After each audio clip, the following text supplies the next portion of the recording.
Warning: this video contains sensitive and disturbing content. Viewer discretion is advised. 4 people are dead, including the gunman, after an overnight shooting at a supermarket in Wyoming County. State police say a 24-year-old employee from Weis Supermarket outside Tunkhannock.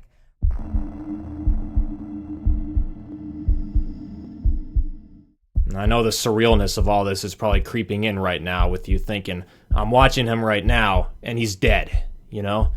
Today's April 4th, 2017, and I have just over 5 months to live.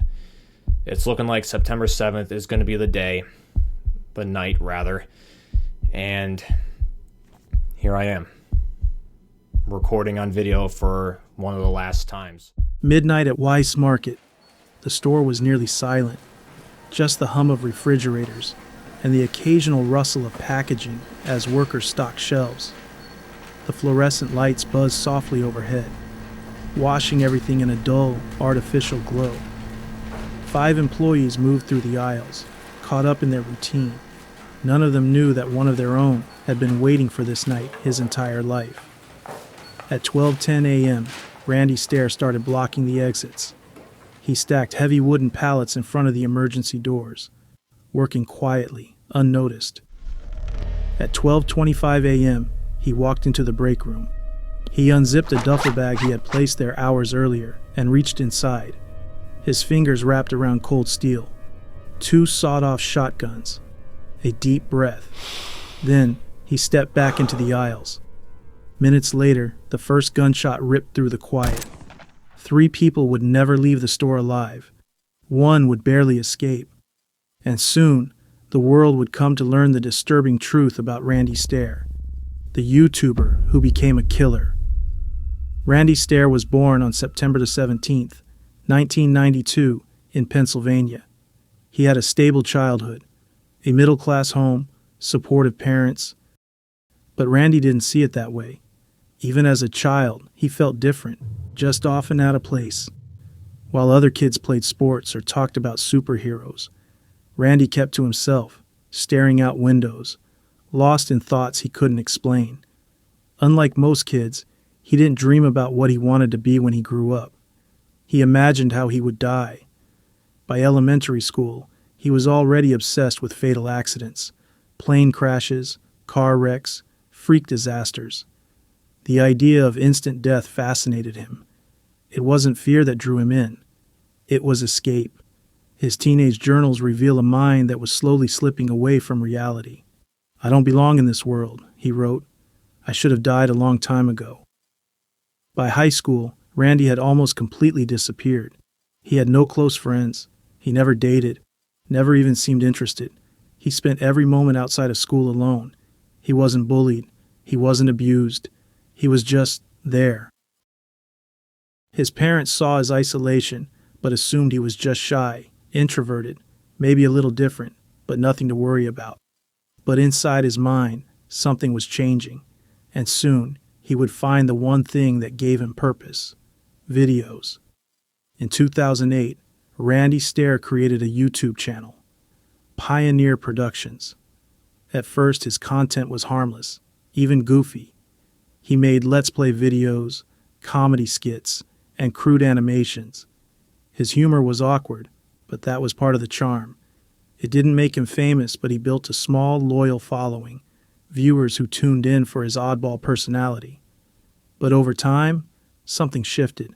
The jokes became meaner, the energy faded, and then the humor disappeared entirely. Randy stopped making comedy skits and instead began ranting, long, bitter tirades about how much he hated the world. At first, it was subtle, a few complaints about stupid people, a sarcastic remark about how he wished he could burn it all down. Finger is still not back to normal yet. If you really go back and look, things really changed. Like, I've just totally changed in the past year. Have I changed? Yeah. I feel like a part of me died.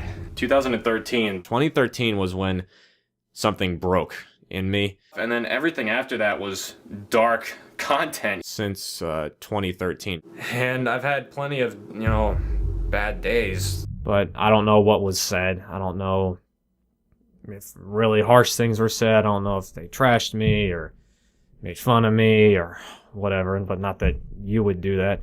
Here comes the backstabbing. Then it escalated. He spoke openly about death, destruction, and mass killings. He fixated on Columbine shooters Eric Harris and Dylan Klebold, praising them as if they were misunderstood geniuses. His viewers noticed. "Dude, your videos are getting really dark. You okay?" one user asked. Randy ignored them. By 2013, his content had changed completely. The jokes were gone. The games were gone. All that remained was a growing obsession, one that would define the rest of his life. By 2013, Randy Stair had found his purpose. It wasn't through friends. It wasn't through family. It was through a cartoon character. Her name was Ember McLean, a minor villain from the Nickelodeon show Danny Phantom. To most fans, she was just another animated ghost girl. Blue skin, flaming hair, a catchy theme song. To Randy, she was everything. The first time he saw her, something clicked. And the summer of 2010 was when the Ember thing started.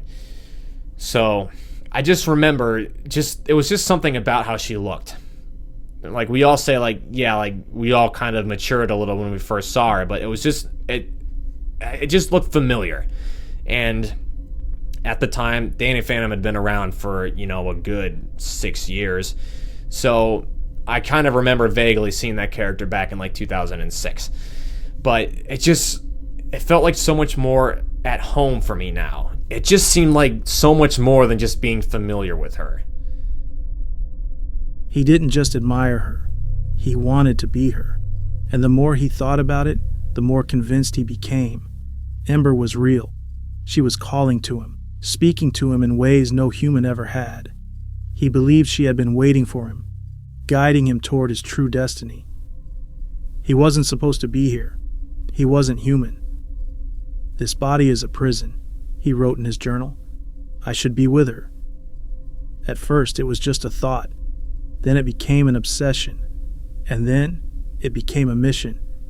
Randy started starving himself, hoping to appear more ghostly, more like her. He shaved his entire body, ridding himself of every trace of masculinity. He cross-dressed in secret, convinced that his female soul was trapped in the wrong form. But none of it was enough. He was still flesh and blood, and the only way to truly become what he was meant to be was to die.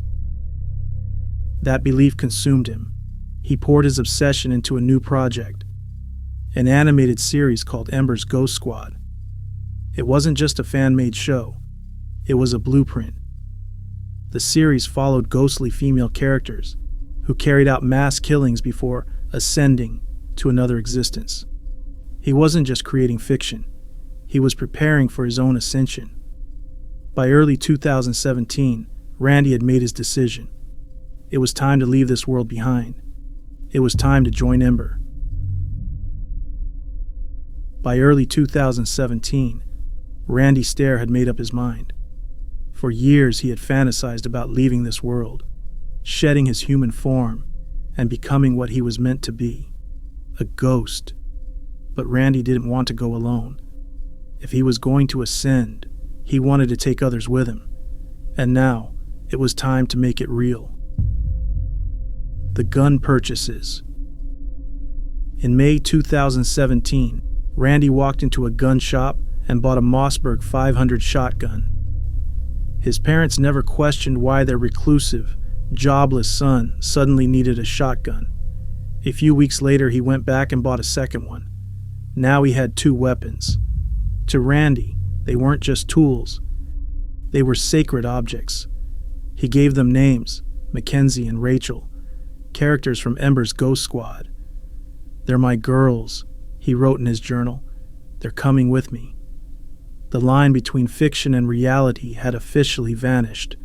For years he had talked about death, written about death, drawn death into his animations. Now, for the first time, he was holding it in his hands.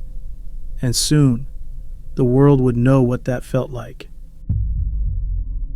The final recordings. In the weeks leading up to the attack, Randy sat in front of his camera, recording for the last time. For hours, he spoke directly to the lens, eerily calm, disturbingly certain. "I was never meant to grow old," he said. "This was always my destiny. By the time you see this, I'll be gone." Then he smiled. "I bet you all feel stupid. The signs were always there, and none of you did anything." He knew what was coming, and he knew no one was going to stop him. The coin flip. In the final days before the attack, Randy left his fate to chance. Sitting alone in his room, he pulled out a quarter, rolling it between his fingers. One side meant his family would never wake up. The other meant his coworkers would never leave their shift. He held his breath. Then he flipped the coin. If it's tails, supermarket.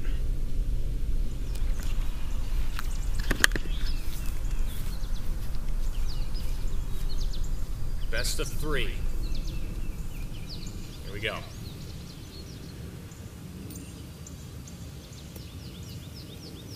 I'm not gonna touch it.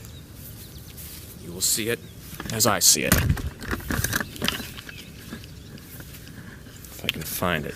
There it is. That's a tails.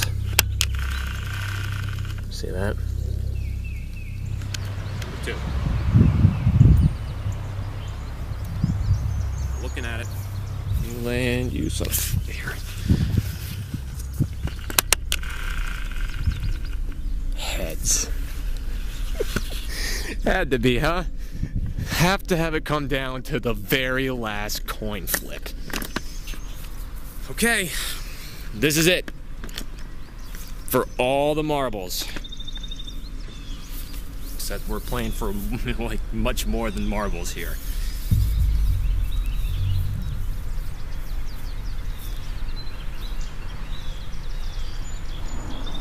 I can't believe I'm having this come down to a coin flip. The flip of a coin. Here it goes. 1, 2, 3. It's gonna land behind the camera, just to the side. I can't see it. I see it in the grass, but I can't see it.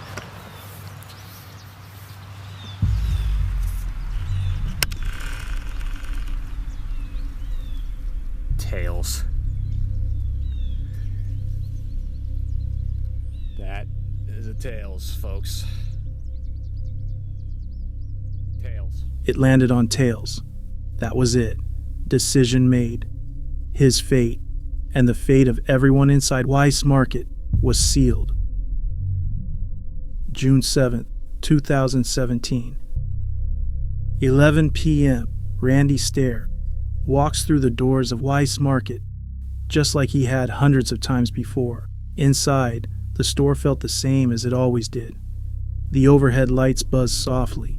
The air smelled of cleaning chemicals and packaged bread, a typical overnight shift.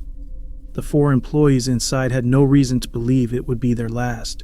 Victoria Brong, 25, stocking shelves in one of the aisles.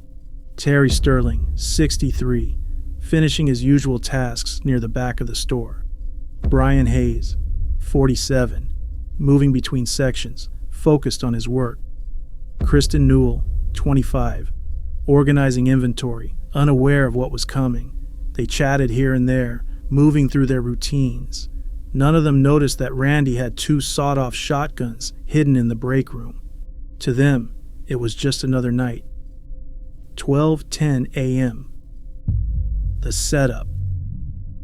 Randy moved methodically through the store, stacking wooden pallets in front of the emergency exits. No one noticed. He wasn't in a rush. He had waited years for this. One by one, he cut off every escape route. His co-workers had no idea they were being trapped.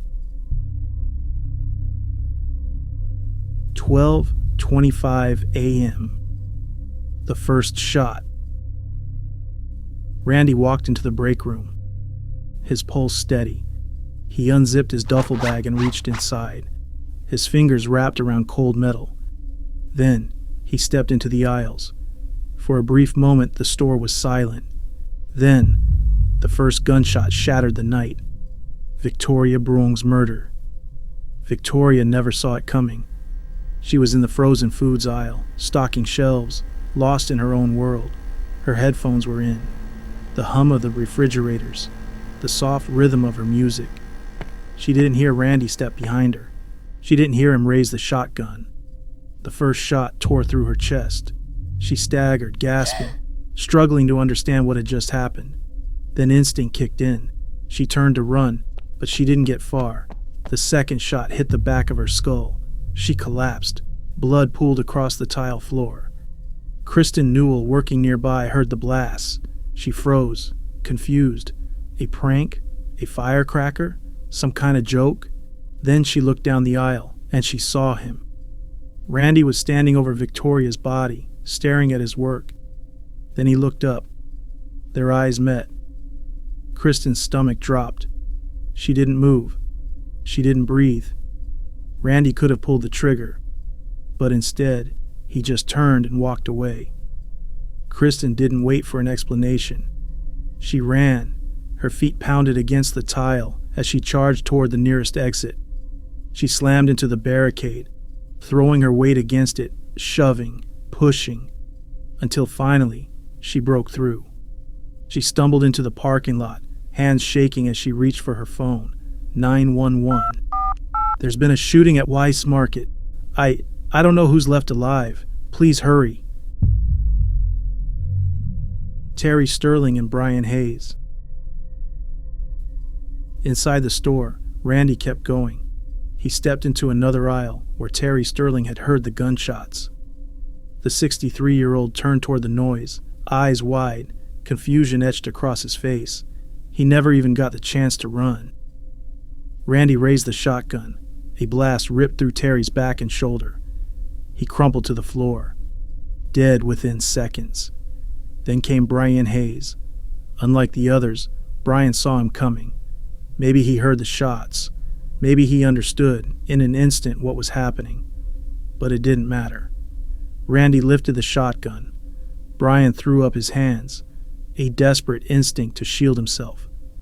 The first shot hit his arm, then his chest, then his head. 5 shots in total. He was dead before he hit the ground. The failed explosion. Randy wanted more destruction. The gunfire wasn't enough. The bodies weren't enough. He needed chaos. He aimed at shelves, glass cases, propane tanks, firing round after round, trying to set off a chain reaction. But nothing happened. No explosion. No fire. Just silence. His plan was falling apart. For the first time, he felt it, the loss of control. This wasn't the grand finale he had imagined. He had nowhere left to go. So he walked to the deli section. He lifted the shotgun. He closed his eyes. And then it was over. The shooting lasted less than 2 minutes. By the time police arrived, Randy was already dead. 12:30 a.m. The 911 call. Kristen Newell's hands shook as she held the phone. There's been a shooting at Weis Markets.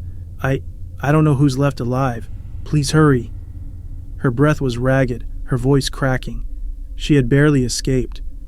Minutes ago, she had locked eyes with the man who had just executed her coworkers. Now, she was the only one left to tell the story.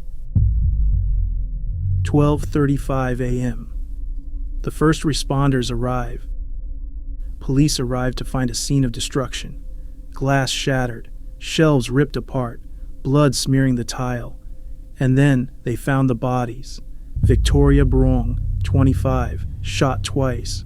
Her body motionless in an aisle. Terry Sterling, 63, slumped over near the back of the store. Brian Hayes, 47, lifeless, multiple gunshot wounds. Randy Stair, 24, in the deli section, shotgun still in his hands. For a moment, officers considered the obvious explanation, a robbery gone wrong. Then they found his belongings, and everything changed. Inside Randy Stair's bedroom. Later that morning, Police searched Randy's home. What they found was chilling. His bedroom was covered in Ember McLean posters. Stacks of handwritten journals filled his desk, their pages overflowing with detailed plans. On his computer, they found hours of footage, his final confessions, and then a folder labeled the Westboro High Massacre. Inside were scripts, animations, and video clips depicting a fictional school shooting, one that mirrored what he had just done in real life. The deeper investigators dug, the clearer it became. This wasn't just a crime. This was a performance. The discovery of his YouTube videos. As news of the shooting spread, the internet unraveled a disturbing truth. Randy hadn't just planned this. He had broadcasted it. His YouTube channels, Pioneer Productions and Ember's Ghost Squad, held hundreds of videos documenting his descent into violence. Viewers were horrified. But as authorities took down his accounts, people began re-uploading his content. At first, it was morbid curiosity. Then, it became something worse. A disturbing community began forming. His name started appearing in pro-Columbine forums. His videos were turned into tribute edits. Users on dark websites referred to him as a fallen legend. Instead of being condemned, he was being idolized. And that posed a terrifying question. Would others follow in his footsteps? Inside Randy's mind, forensic psychologists pored over Randy's journals, videos, and final recordings, searching for answers. How did he end up here? One thing became painfully clear. Randy wasn't just lost, he was completely detached from reality. Experts noted three things: his extreme isolation, he had no real connections, no friends to ground him; his lifelong obsession with death, fantasizing about it, drawing it, scripting it into his work; his belief in an alternate reality, one where he wasn't human at all, but something more. Some believed he may have suffered from undiagnosed schizophrenia or a dissociative disorder. His journals read like the writings of someone losing their grip on what was real. Others suggested severe gender dysphoria mixed with self-unaliving thoughts, leading him to create a fantasy where death was his only way to transition. But one thing all experts agreed on: Randy's crime wasn't about revenge. It was about escaping a world he never felt he belonged to.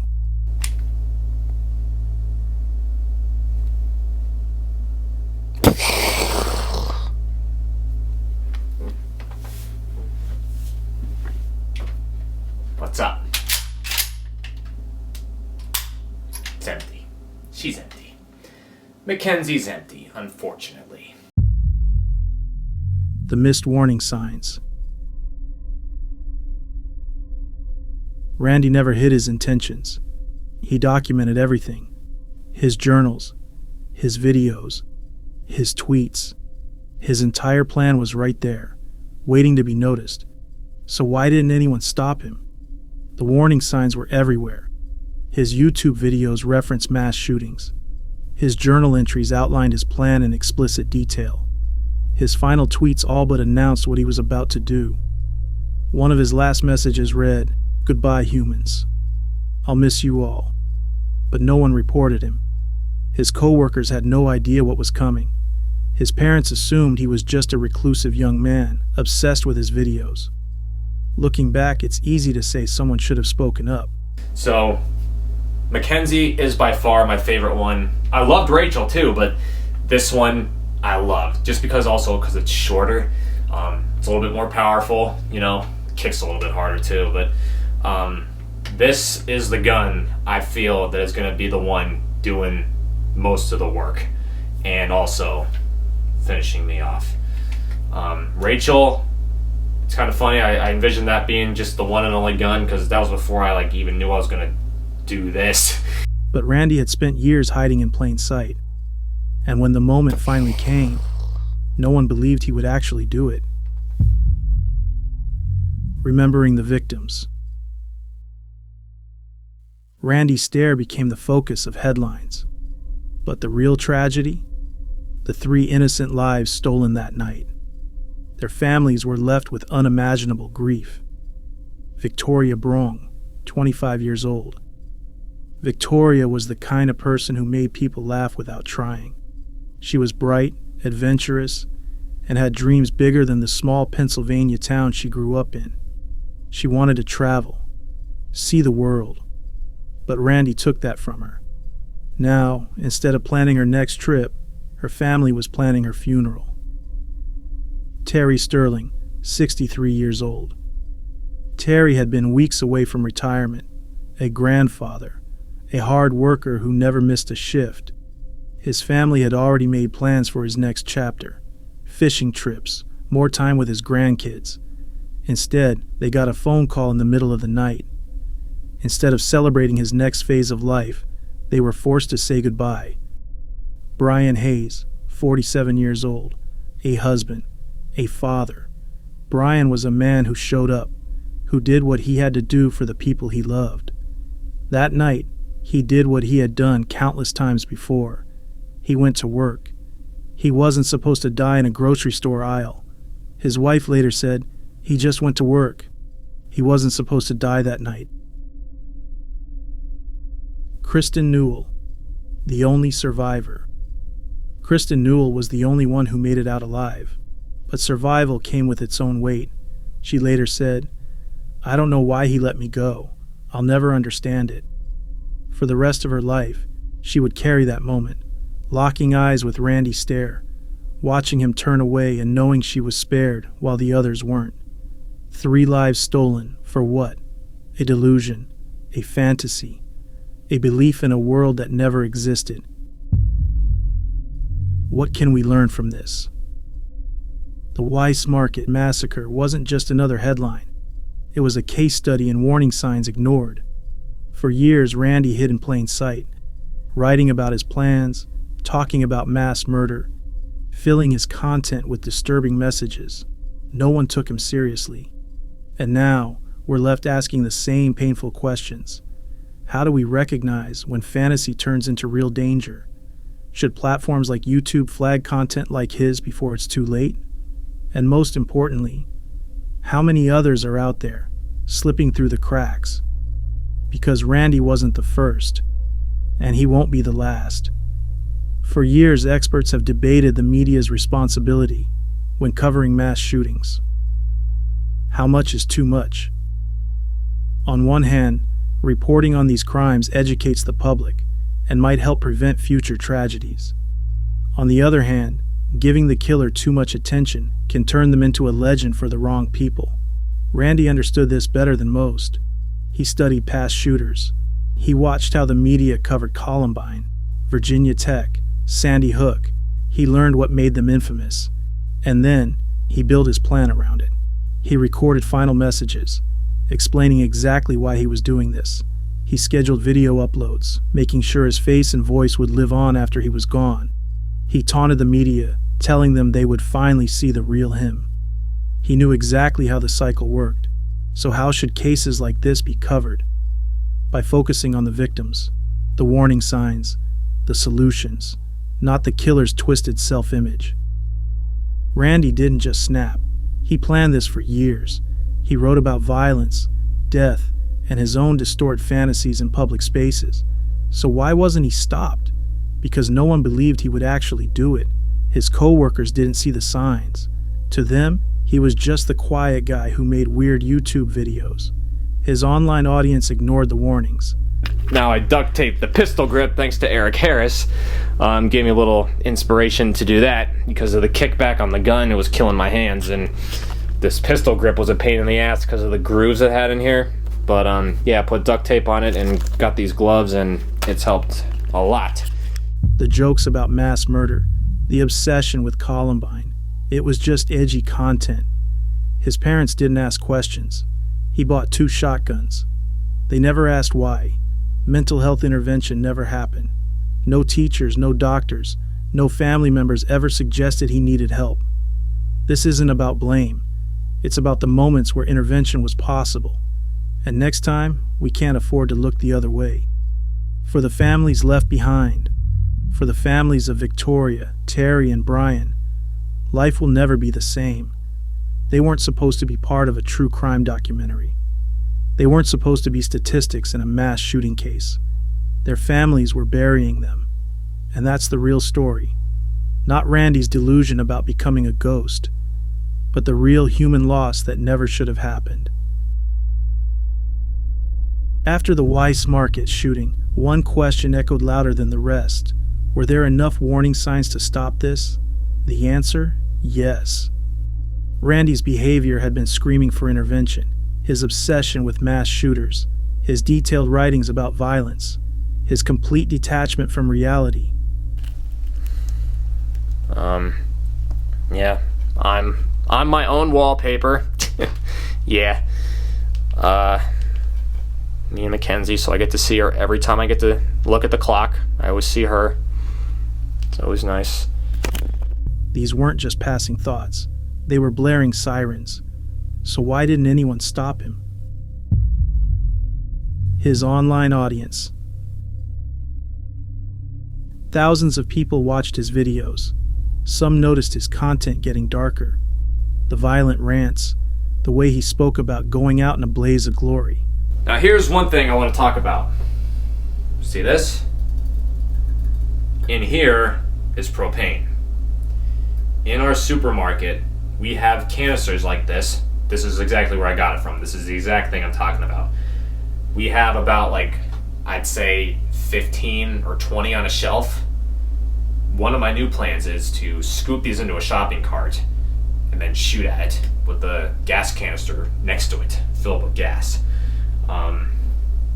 Picture it as like a little mini propane bomb, just to do some damage. I'm not gonna hit anybody with it, but just to do some fucking damage to the building. That's the main purpose of that. I gotta test shoot it first and see what it does. But no one reported him. Maybe they thought he was just venting. Just another edgy creator pushing boundaries. Hey, you're gonna be in there just in agony on the frickin' floor for at least a good few minutes and just trying to digest what's happening. So, boom, boom, boom. Just go. Book it. Until it was too late. His parents, they saw him withdrawing from the world. They saw him become more isolated, more obsessed with his videos, more detached from reality. But they assumed it was just a phase. They didn't question why their son, who never hunted, never talked about self-defense, suddenly needed 2 shotguns. They never asked why. Randy's content was filled with references to mass murder. He talked about violence, glorified past shooters, and even hinted at his own plan. But his videos stayed up. His tweets stayed up. No one flagged them. No one stopped him. Not until it was too late.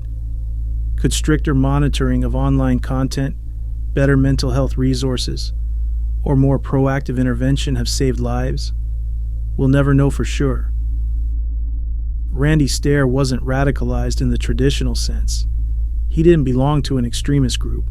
He never joined a movement, but he didn't need to, because the internet had already built a space for people like him, a place where violent fantasies weren't just accepted, they were encouraged. At first, Randy was just another loner on the internet, but as time passed, he found communities where death was romanticized, where violence was seen as an escape, where others shared the same disturbing thoughts. He didn't have anyone in his real life to challenge his obsession. Online, no one tried to stop him. Instead, they reinforced him. Randy idolized Columbine shooters Eric Harris and Dylan Klebold. He didn't see their attack as a tragedy. He saw it as a blueprint. To him, they weren't killers. They were pioneers. And when no one in his real life challenged that belief, it only grew stronger. Because the internet didn't create his delusions. It just made them feel real.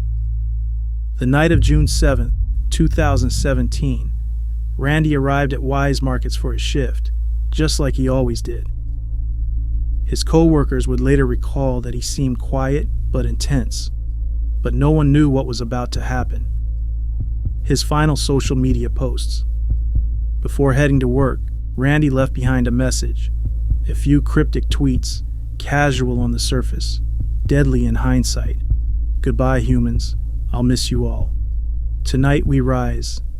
No explanations, no context, just a digital farewell to a world he no longer felt part of. He wanted people to look back and realize what they missed. That was part of the plan. To make people wonder, how did we not see it? How did we not stop it? But by the time anyone realized what was happening, it was too late. The Weis Markets shooting wasn't an isolated event. It was part of a pattern, one where warning signs are ignored, and mass violence is seen as an inevitable act instead of a preventable one. So what do we take away from this?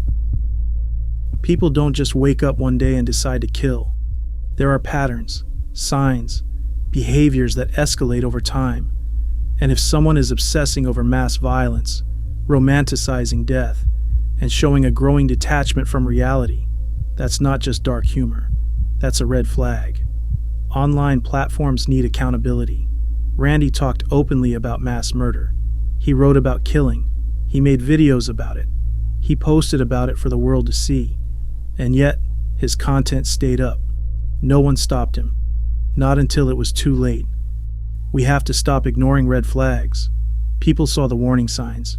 They read his journals. They watched his videos. But no one believed he would actually do it. And that's the most dangerous assumption of all. Because it keeps happening. Again. And again. And if nothing changes, it's only a matter of time before it happens again. Randy Stair spent years carefully crafting his legacy. He wanted to be talked about, analyzed, immortalized. But in the end, he doesn't deserve to be remembered. The people who deserve to be remembered are Victoria Brong, a young woman filled with dreams of traveling the world, of experiencing life far beyond Pennsylvania. Terry Sterling, a grandfather, just weeks from retirement, ready to finally enjoy the life he had worked so hard to build. Brian Hayes, a husband and father who kissed his family goodbye, went to work, and never came home. They weren't characters in a story. They weren't background figures in someone else's fantasy. They were real people, with real lives, and they were stolen because one man chose to live in a delusion. This wasn't a story about a ghost squad. This was a story about 3 lives that should still be here today. And now, the question we have to ask ourselves isn't why did this happen? It's how do we stop the next one? I appreciate everyone who watches my videos. As always, please like and subscribe to help our channel grow.